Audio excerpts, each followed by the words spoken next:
Let's get started, people. Let's talk about some agents. Agents everywhere. Well, it's a pleasure to be here, everyone. My name is 𝗲𝗲𝗀𝗻. I lead the autonomous agents capabilities within the Microsoft Copilot Studio product. Before we get started, I just want to help level set. We started this journey just over a year ago, a small team that set out to say that AI could be used to orchestrate, run processes automatically across the business. So a big step, a big leap forward compared to the chatty interfaces we had experienced with AI thus far. So this is the key unlock to fundamentally transform how we live and work. That is, we can delegate tasks to AI. AI can run processes automatically in the background and come back to us as humans. So I'm going to kick off, and I'm going to do a little bit of a level set, because a lot of time I get feedback from customers saying, right, copilots are everywhere. Now there's agents. Please explain the difference. And there's lots of products. So I'm going to talk you through a little bit about the stack. If the clicker worked, I'll have to go back to manual. Now it's frozen. There we go. So I'll keep going. So at the top layer, you'll see 𝗦𝗲𝗀𝗀𝗀𝗀 Copilot. The way to look at this is fundamentally like the UI for AI, as Satya put it, like the interface that we're going to use as humans to interact with AI. It's kind of like a one-to-one relationship, like a personal assistant that you will use. The middle layer is really kind of like the app layer. It's where you will go to build agents, rapidly build them, prototype, and deploy them across your business, and you'll interface with them in your consumer lives as well. So the way to look at agents is very much similar to how you run processes across the organizations. You'll have many, many agents that maybe make up that process. So hundreds and thousands of agents compared to maybe one copilot or one assistant that you will use. So we see for 𝗦𝗲𝗀𝗀𝗀𝗀 Copilot that it's a one-to-one connection, hence it's user license driven. When you get into Copilot Studio, it's based on consumption and the value you get back. So you pay for what you use. And lastly, the foundation layer, the PaaS, or the platform for AI with Azure AI Foundry. All these services accrue into these products. Now, the key is individuals can on-ramp into these different products based on their skill sets. So if you're in office and you're an information worker and you want to get started with some quick automations, some quick tasks, you can build an agent quickly. If you're in IT and you want to automate processes across your business, you can go into Copilot Studio and start building these agents, these apps in this new AI world. And if you're a pro dev and you know how to code and you want to play around with the APIs and the frameworks and fine-tuning the models, you can go into Azure AI Foundry. So within 𝗦𝗲𝗀𝗀𝗀𝗀 Copilot, you can see the Copilot Agent Builder. So this is an embedded Copilot Studio interface where you can quickly, in natural language, build these apps, these agents. Seamlessly integrated with 𝗦𝗲𝗀𝗀𝗀𝗀, access to your graph, and all natural language. So an incredible productivity boost for our employees and our colleagues. When you go into Microsoft Copilot Studio, you get more advanced features. More enterprise-grade data access, APIs, connectors, and the ability to create these autonomous agents, which we're going to talk about today. So it's really an ability to extend Microsoft Copilot, or 𝗦𝗲𝗀𝗀𝗀𝗀 Copilot, and it's the ability for you to build your own agents. Now, Karan will come up here on stage in a bit and show you how we're dogfooding this at Microsoft. So this runtime, this ability to build agents, has shown up across this conference over the last couple of days in all the apps that we use. So similar to how our customers and partners are going to build their own apps, their own agents, we've been surfacing these across our own products, across Power Platform, across Dynamics, across Teams. You've seen some of these great examples. I know many of you are probably itching to get back to the office and experiment with some of these. So there's been over 100,000 customers and organizations that have used Copilot Studio thus far. They are building these solutions quickly. They're prototyping fast. And the message that keeps coming back is that the ability for them to experiment with AI in a controlled environment where they can build these solutions, prioritize use cases super quickly. So the speed to ROI of this fully managed solution, like a SaaS solution, where the deployments, the infra is all taken care of. Lots of great examples of, hey, we've built a cool demo array, but I don't know how to get it into production. So with Copilot Studio, we take care of a lot of that as a fully managed solution. The next challenge we often hear is, but Ray, what about like control over the knowledge? Who has access? The beauty of that is we've been leveraging a lot of these controls and access policies over the years across SharePoint and across the ecosystem. So bringing that enterprise knowledge, also ensuring that there's no data leakage and all those information labels are protected, ensures that your agents that you build are grounded, but grounded securely. The next one is really around the connectivity. These LLMs are like brains. They're great for thinking, but when it comes to doing, you have to connect it to the systems, the tools that we use today across the business. So these connectors are vitally important. They're like the arms and legs to make sure that we are getting the value. So we're going to talk today around autonomous capabilities. I'm going to demo it. These autonomous agents is really the ROI unlock that we've been aspiring to with AI. So it's a step change because it's able to think, it's able to take the actions, all with human direction, all with the guidance of how we want them to behave. But that's really where the unlock on the value comes from. Now, you'll see lots of examples, you probably already have over the last couple of days, of different types of agents. And a lot of people get confused. They're like, well, there's an agent over here that was simply just doing Q&A. It was just grounded in RAG, and it was answering queries. Then I see some, and they're kind of typical retrieval ones that we're probably familiar with from the traditional bot world. As you start to move more into AI doing orchestration, invoking actions, you start to move into more task-based agents, where you assign tasks to the agent and it's getting work done. When we shift into autonomous agents, we move into a world where it can respond automatically to events, system triggers, schedules, you name it. And it's responding as we've set it up to do. And this is really where humans don't necessarily need to be in the loop to initiate that work. And that's the unlock we're going to talk about. I'm going to play a quick video to showcase some of the customers that were part of the early access program that we've had since about May. And you'll see some of the broad and varied use cases that they've delivered real, meaningful ROI from. So I'll play this video. At 𝗦𝗽𝗲𝗀𝗀𝗁, we believe there is a huge opportunity in the end-to-end marketing model to leverage Copilot, transforming a largely manual part of our marketing process, the brief. At the brief kickoff meeting, without even prompting, Copilot could begin to gather all of the relevant content across data sources. It could create a first draft, and when that's ready, share it with relevant stakeholders for their review. We call this smart briefing. That's quite powerful. This is not just about embracing change. It's about strategically positioning 𝗦𝗲𝗀𝗀𝗃𝗀𝗃 for the future while maintaining our core mission of delivering superior legal service. The Copilot agent, working alongside the lawyer, can autonomously identify risks, confirm the inclusion of required documents, and notify stakeholders of next steps. That just allows me and my team to be free and available to deal with much more complex issues. So the concept that you could have your own personal compliance agent is so exciting. The beautiful thing about Copilot agents is it can connect into our existing ecosystem. When a potential fraud scenario is identified, the agent will autonomously go and gather the relevant information from that source system, perform an analysis, and provide that analysis back to the fraud colleague. That always ensures that a human's in the loop. We actually built a working prototype in the space of a week. It enables us to operate at scale and at speed, efficiently, accurately. It allows us to take control over areas that we need to be focusing on to improve our customer experience. Pretty cool, eh?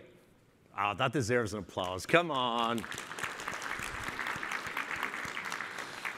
So the beauty of this video and some of the other demos that you've seen over the last couple of days from Wells Fargo, Dow Chemical, you've probably seen others that from the announcement a month ago. For me, is what's striking is the variation across industry, across use cases, all unlocked from just this natural language guidance, series of knowledge sources and actions that really drives how these autonomous agents orchestrate. The challenge that I often get asked is like, Ray, is this just like RPA version 2? Or how does it differ to what automation we've seen thus far? The challenge with automation today was always around, it kind of starts and it finishes, and you have to pass in a series of variables, and it always completes from start to finish. But it often requires a human at the top of that to reason over policy documents, check the variables, handle the nuances, and that's exactly what AI really lends itself to reasoning and deciding across those variables or that variability, and then deciding how it's going to invoke actions or leverage certain knowledge sources. So this is really what autonomous agents brings, is the ability to do tasks that otherwise we couldn't automate in the business, whether it's too costly to build custom programs and implementations, or too costly to build these automations, but really it was actually to handle that cognitive reasoning function that we as humans needed to step in. And often that was quite mundane tasks, checking a policy document, checking some data points across different systems, and so on. So really, autonomous agents is a key unlock in how we're going to live and work, and particularly across the business in terms of business transformation. What autonomous agents does is it takes these things and it really decides how it's going to run, how it's going to execute at runtime. I'm going to jump into a demo in a second where I'm going to highlight these different pieces. This is a visual I show just to highlight what agents are, or what are the key primitives. They're largely made up of instructions or guardrails and guidance. There's memories, there's learned examples, and then the 3 key primitives is really around the knowledge, the tools and actions we allow it to have access to. You know, it's not as if it's going to have access to all these tools, all these other agents without our guidance or our input. So we're going to say you can access tools A, B, and C, or agent A, B, and C as well. And you provision those access controls, you provision the knowledge sources, and then whatever triggers or whatever humans interact with them, all with the access policies and the governance and the observability we would want. Now, it really is high ROI scenarios. Either A, because it's able to tackle a problem that hitherto we couldn't tackle without lots of people in the loop, or because it's just way more efficient, or it's, you know, it's addressing a problem more rapidly that gives us a real business impact. So you've seen from the video Pets at Home, where they've major savings in terms of revenue protection from, at real time, these agents analyzing transactions, lots of data sources. McKinsey was able to dramatically reduce how they engage their customers, a reduction of 90%. So significant. And similarly, Thomson Reuters reduced their M&A efforts by 50%. So we've got countless examples from a small select group from this private early access program we ran. We announced this week, it's in public preview. I can assure you the GPUs are well and truly hot at the moment. So there's lots of engagement. So we appreciate all the feedback and interaction. So now I'm going to move on to maybe a bit of a demo, just to show you this in action. I'm going to talk to a great partner over this early access program was Accenture, and they built a number of agents. I would say, I see them here in the front row, Richard and the gang. They started, and within a couple of weeks, it went from 1 agent to 10 to 20 agents all across their operations team. I think the exact expression in 𝗬𝗲𝘀 was, the penny dropped, and we are moving at light speed. So we're going to talk you through these examples, but one in particular that jumped out was the supplier discovery. So we all know supply chain is difficult. There's deep experts across the business and across, you know, demand planning, supply chain management, inventory optimization. All of these tasks are usually very taxing, and they take a lot of work. So Accenture was able to take something that would have taken 5 weeks down to a couple of hours. So I'm going to walk you through this demo and really how an agent can help a business react to either surges in demand or deficits in supply or supply chain disruption. So I'll switch over here to the demo, and we can see it in action. So let me just orient you around what you're seeing here. So this is the agent here in Copilot Studio. What you'll see at the top is a description. This is like the goal of this agent. So this is kind of gives it its almost like its prime directive on how it should behave, and this makes it discoverable by other agents or other services. As you then like scroll down, you will see the instructions. Now, these declarative or simple natural language statements, this is what drives this agent. So this is what, at runtime, it decides how it's going to use knowledge, how it's going to use actions, how it's going to use memories, and so on. And it's basically running this process from start to finish at runtime. So if I scroll down, so you can see here, just to kind of call out the use case, you can see here it's going to parse a request. It's going to look up the ERP, so usually a complex task, dipping into an ERP, whether that's SAP, Oracle, or Dynamics. It's going to look across an internal knowledge base, so SharePoint, files, whatever you have. It's going to do some analysis on the web. And then the fifth and sixth step there, you see we're going to use the O1 action node. So it's for Omni running this orchestration, but it's going to be O1 that's going to do some deep reasoning. And the reason why we want deep reasoning here is because it's a complex task of so many variables. So the output of this will be effectively a report that will generate a recommendation for a new supplier to meet either a surge in demand. So as I scroll down, you will see some of these sources. So you see the knowledge sources, which grounds it. We can see some actions. So to pull that list of suppliers from ERP, there's the reason with O1 node. And then the real key to an autonomous agent is triggers. So this is where this Copilot agent is going to be called into action. Now, that can be from Planner when you assign it a task.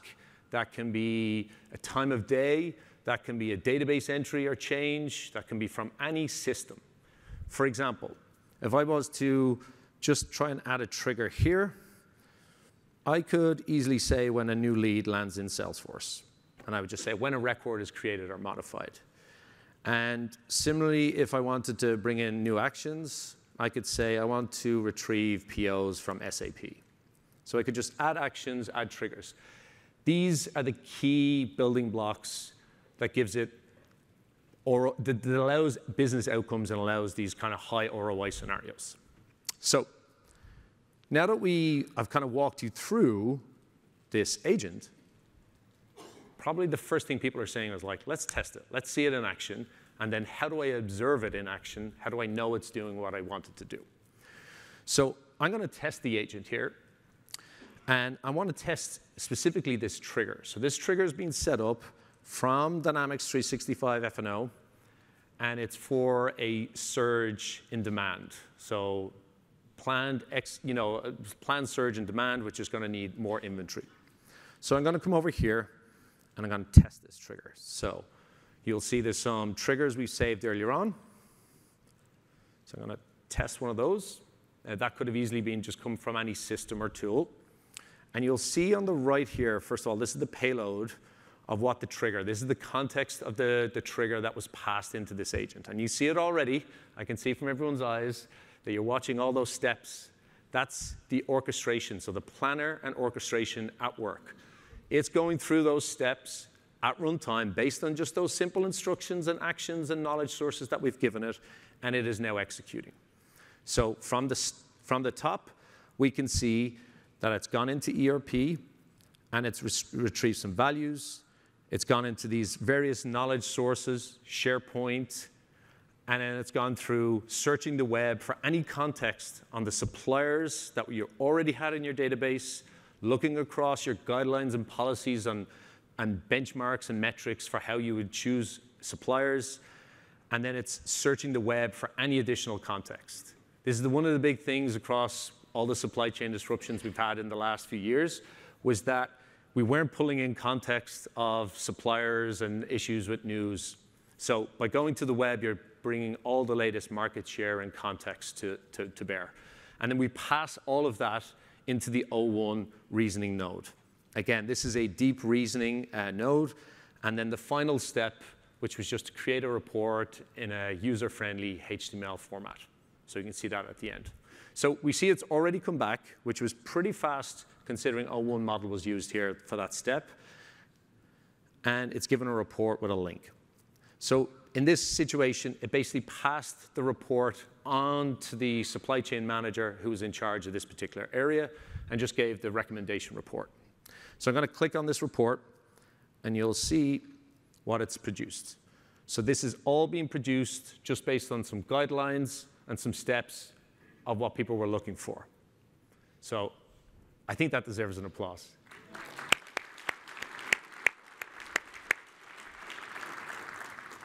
So huge credit to the Accenture team as they were building out these agents. Lots of learnings in the product as we've seen customers build. Lots of learnings of, my advice was always to bring focus to those agents. An agent that tries to run a whole department is going to hallucinate. It's going to struggle with all the permutations and variability. Like any of our processes, it's made up of a series of experts. An expert agent for processing an invoice, an expert agent for checking context. So building a series of agents, you then can stitch them together to complete these complex processes. Next, I'll just quickly touch on observability. So observability here is really gives you, now we made some announcement around the Copilot control plane across Purview and the Power Platform admin console. So that's for our IT governance to oversee all of these Copilots. But within the maker experience, you're able to drill down on every single run event that this agent has had. So you can drill in to witness and see what was the context, if there was conversations with humans in the loop, and really how it behaved at each and every step. So this is key to giving us confidence that the guardrails are working, it's handling all these scenarios, and that we have confidence that it's delivering on the outcomes. And then there's also the analytics section for tracking all of those outcomes and the behavior and the ROI of these agents. So I'm going to switch back and just kind of finish off before I hand over to Karan. This is a fundamental shift in how we live and work. I've been 20 years in the AI space. I went through my cynical phase of thinking AI was a marketing buzzword. And then over the last year, I've fundamentally turned into like Ted Lasso saying, we're in a new era. It's time to believe. And these agents, we're going to have hundreds and thousands of these agents across our organization. How we as humans interact, manage these agents, build these agents is really going to be the key accelerant for how we transform our businesses and also live. So between people, Copilot, and agents, we're really going to, it's going to transform our businesses. So thank you, everyone. I'm going to hand over to Karan.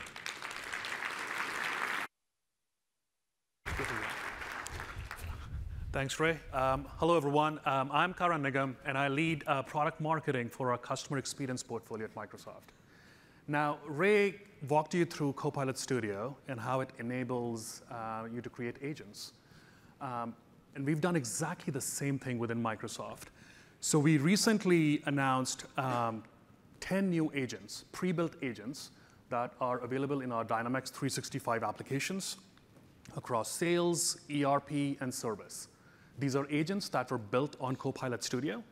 But for a Dynamics customer, you get it out of the box, and you can start using it to automate some of the mundane processes that your teams are spending a ton of time on today. So let's start with sales.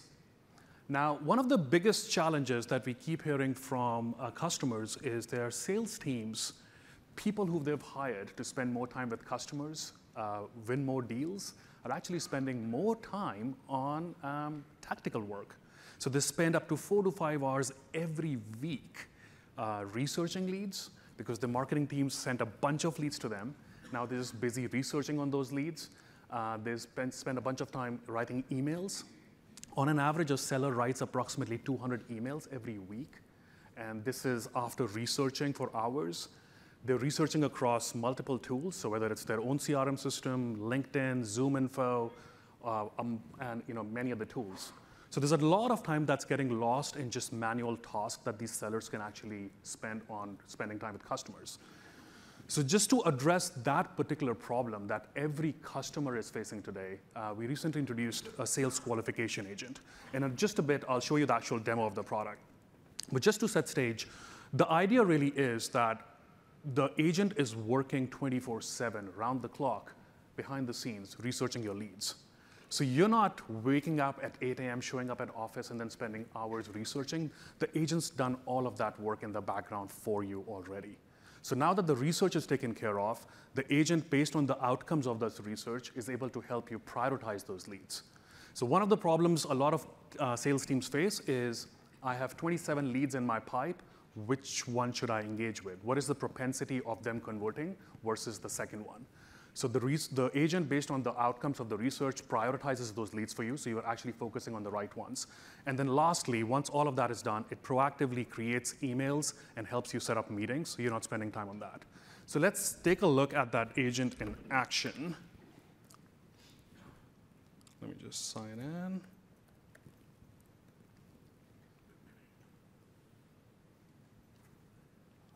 All right, let me know when you guys can see it. It's good? All right, perfect. All right, so here we are in Dynamics 365 Sales. Now, the agent is already configured to go through your leads and help you prioritize them, right? So at the bottom, you'll see all the open leads that are in my pipe. Agent has already done the research on them. So at the very top, you'll see a bar of the leads that are high propensity leads. These are the leads that have highest likelihood of converting. Hence, the agent is helping you prioritize them. They show up at the very top panel. Here, I see Jamal is one of the customers that is a high propensity lead, so I should focus on that. That's the agent's recommendation, and the recommendation is I should send out an email to them right away.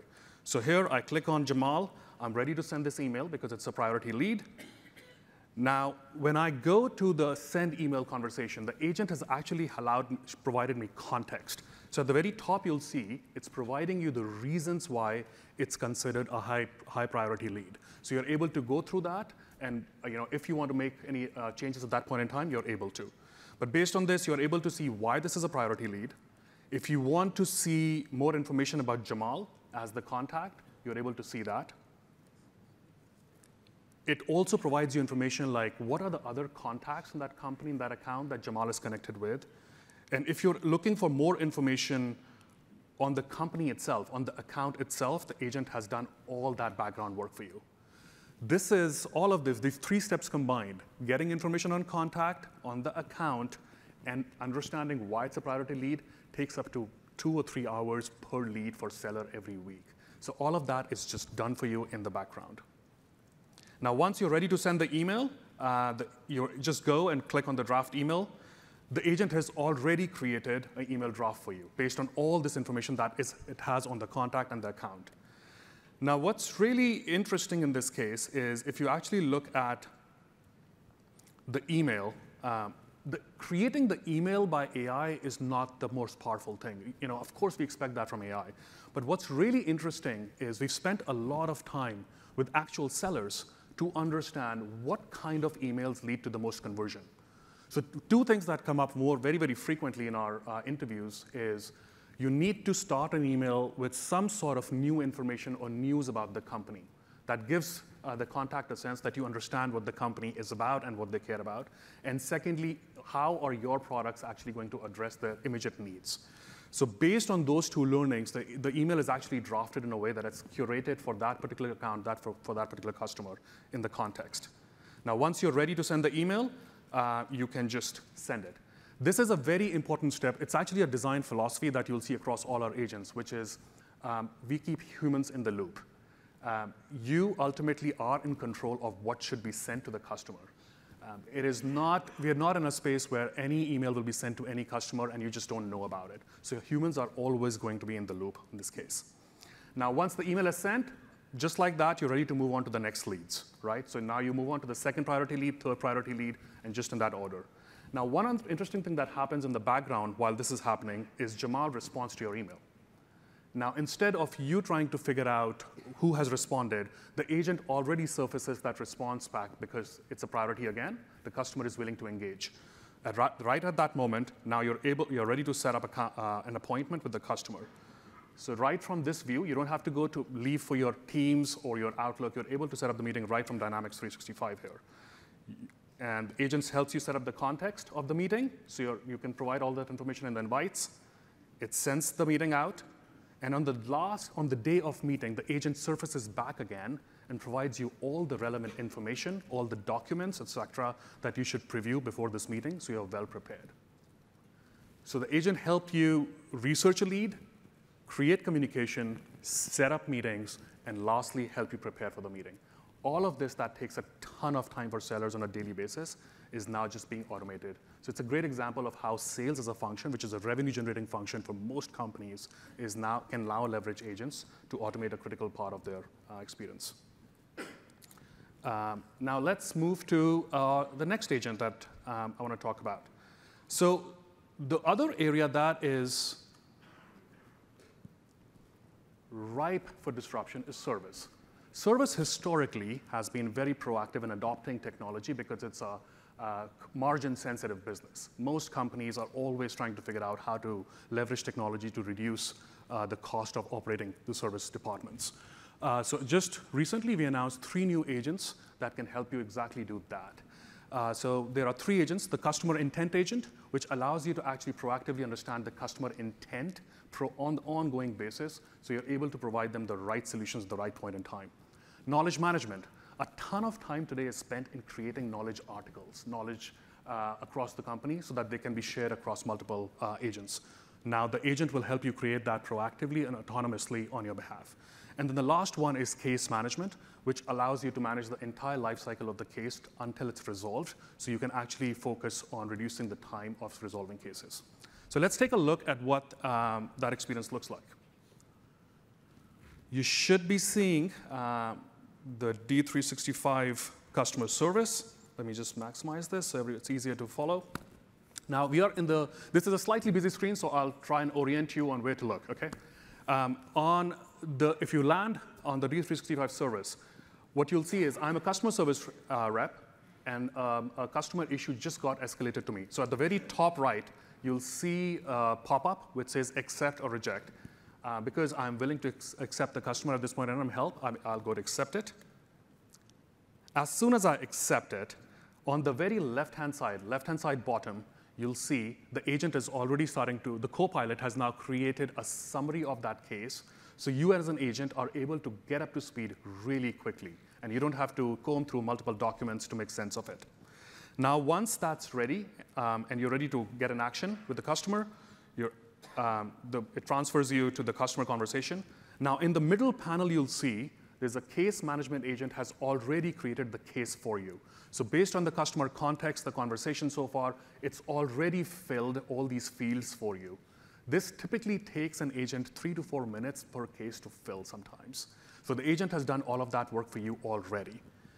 And the right-hand side, on the right-hand side panel, you'll see that there's a number of steps that the agent is starting to show you. This is the case intent agent essentially picking up the conversation from the customer, understanding what the customer intent is, and what are the expected next questions that will come from the customer. So it's helping you proactively address some of those and get ready for the conversation. So once I'm ready, I get the conversation going. You'll see that on the left-hand side. Now, the agent has asked you on the right to ask the customer for the error code. It gave you that suggestion proactively. You just copy that thing, send it to the customer, and the customer, as soon as you send it, the customer is able to send you the error code that they're seeing on their side. Now, the agent's next recommendation is to see, can you ask the customer if they've made any recent changes to the product, on the understanding of the product and the scenario itself. You just take that question, you ask it to the customer now, and as soon as you send it, the customer is able to send you the answer that they recently made some changes. Now, on the right-hand side, the agent is proactively, while you're engaging this conversation, providing you steps that you can send to the customer to help fix this problem. So you're able to just take the response from the agent, and then you can send it to the customer in a really simple manner. Now, once the case is resolved, the agent creates a summary of the entire thing, the entire interaction that you just had with the customer, and it closes the case on your behalf. There's a multiple manual, complex things that just happened in the last few minutes. The agent helped you get up to speed on the case. The agent helped you determine what are the possible intents from this customer and what are the proactive responses to that. And lastly, it has updated the case on your behalf, so you don't have to spend time on that. A ton of these activities take a lot of manual time today. Now, once all of this is done, the agent can also help create a knowledge article around it. One of the biggest challenges today is because the service reps move from case to case to case, the knowledge gets lost in between. In this case, because the agent is up to speed on what actually happened and as the customer's issue was resolved, it proactively prompts you to create the knowledge article. And in fact, instead of you spending time on it, it has created a draft for you already. So you can see the draft, you can review it, and once you're happy with it, you can just publish it, right? So not only did it help you solve the customer issue, it's already created a knowledge article on your behalf so that rest of the agents and the future cases can leverage that. Now, let's move on to the last agent that we recently introduced on our ERP team. So one of the things that happens is ERP is a very manual process still. Customers spend a lot of time, even though the invoicing of the purchases is being largely automated, procurement specialists still spend a lot of time today combing through their emails, seeing the communications from the suppliers to make sense if everything's on track or not, if there are any risks to the deliveries, will it impact any customers in their supply chain. So we've launched an agent recently to solve that very complex issue. The supplier communication agent, it combs through all your emails proactively to make sure that there are no risks to deliveries that you're expecting to meet your customer requests.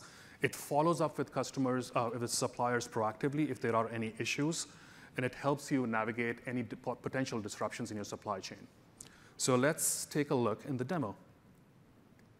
So you should be seeing a D365 supply chain management screen.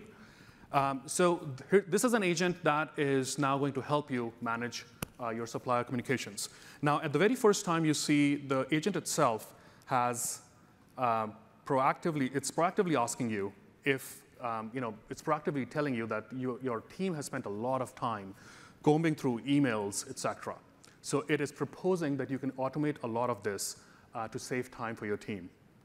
It's a very simple process. All you can do is, it's a fill-in-the-blanks sort of a format that we can use, which is anytime a vendor sends an email about a purchase order confirming, and the order type is the same as is, there's no change to it, I can just automate that and I can just confirm the purchase order. This takes procurement specialists today a lot of time just going back and forth on the emails. So let's see it in action. Now, once the agent is activated, you'll see that all the emails that you receive from your suppliers where the order was confirmed as is have automatically been approved. But what happens in the cases where either the email back from the supplier is sort of vague, it's not perfectly clear, or the order type, or there's a risk to the delivery. So the agent actually flags those two scenarios for you. It's, again, going back to the design philosophy of keeping humans in the loop. It wants you to take a look at these two scenarios and take actions. So let's take a look at an example where a supplier responded back with a response which is not perfectly aligned with what the ask was. We had asked the supplier to send the material by Friday. In the response back, they wrote next week. The agent just wanted to make sure that this is perfectly aligned with our expectations. So it is able to actually flag it for you, and you can update the record on the fly. There's another scenario where the agent actually identifies that one of the suppliers responded to your request and has flagged the risk that the material that you were looking for a product production is actually going to be delayed. So it flags it for you, and not only does it flag it for me, it actually creates an impact analysis proactively for me. So now I'm actually able to see what is the impact on customer deliveries downstream based on this potential delay from one of the suppliers. Now, it has not only flagged the impact analysis, it also gives me a recommendation on what is the potential good next step here. At the very bottom, you'll see the agent's recommending that it seems like you have this material in your safety stock. So instead of delaying the customer orders, you can actually use your safety stock right now to continue without disruption. In this case, I'm OK accepting that because I trust the fact that this supplier will ship the materials on time. I accept that, and it's able to now confirm that based on the safety stock, I'm going to be able to meet my customer requirements. So just like that, you were able to actually do an impact analysis of a potential delay and avoid any customer disruption. Now, because I used my safety stock this time, the agent wants to confirm if I want to use the same logic going forward. Anytime there is a delay from a supplier, do I want to use my safety stock to meet customer demand? In this case, I don't want to make this a default logic because sometimes supplier requirements can be different. So I say no this time, but I can always say yes and create a logic that can be applied to all the deliveries going forward. The last thing I want to just quickly show is the agent proactively flags that a few of my suppliers have actually not responded, which can lead to potential customer disruptions in the supply chain. So because of that, what I can do is I can now easily create an agent which just says that if a supplier hasn't responded in X number of days, proactively follow up to make sure that we are on track for all the demands. So just a great example, again, of being proactive and taking a lot of the drudgery of mundane follow-ups with suppliers out of the day-to-day work. Once you're done, you can always also just go back and see the actual impact. One of the questions we get very often is how do I share the impact, the business value of using this agent within my management chain. So here you'll see the agent actually proactively gives you all the metrics, all the time you've spent, saved, all the deliveries that have been met on time, and how you've improved your entire supply chain process proactively. So these were 3 examples of how agents will be able to improve how we do sales, how we manage a service, and how we think about ERP, which is a fairly complex business process. This has been a framework that has been very massively useful for me personally to make sense of it. You've seen over the last few days a ton of conversation around copilots and agents. But in a very simplistic manner, if you think about the value for an organization, of course you can get started on 𝗦𝗽𝗀𝗀𝗀𝗀 Copilot today, but that's a lot more about your individual productivity. Then, of course, to Ray's point, you can start using Copilot Studio to create agents that can help you with your day-to-day processes around revenue and cost cutting. But when you're ready to transform the entire functions, like sales, service, ERP, we are now providing agents within our Dynamics portfolio to be able to do that right away. So 3 takeaways. We spent a lot of time taking you through Copilot Studio, the agents across the Dynamics portfolio. But the 3 key takeaways for you would be you can build autonomous agents now. It's in public preview. So please go, try it out, build your agents to help your business transform. There's a bunch of other sessions happening where you can go deeper into how to leverage Copilot Studio. And then lastly, the sales qualification agent that I just showed is actually going to be, it's available for preview now, so you can sign up for that. There's a bunch of resources that we've lined up, so if anyone wants to take a photograph of that, please do. Here you can go to learn about Copilot Studio and some of the agents that we've launched recently that will help you get started. I will wait for the cameras to go down. And then lastly, as I said, there's a ton of sessions happening today, tomorrow, on just going deeper on some of these topics. So if you have time, please, we would encourage you to go and attend those. But with that, I think we are ready to wrap. Thank you again for your time. It's an exciting time with copilots and agents. So thank you for your time.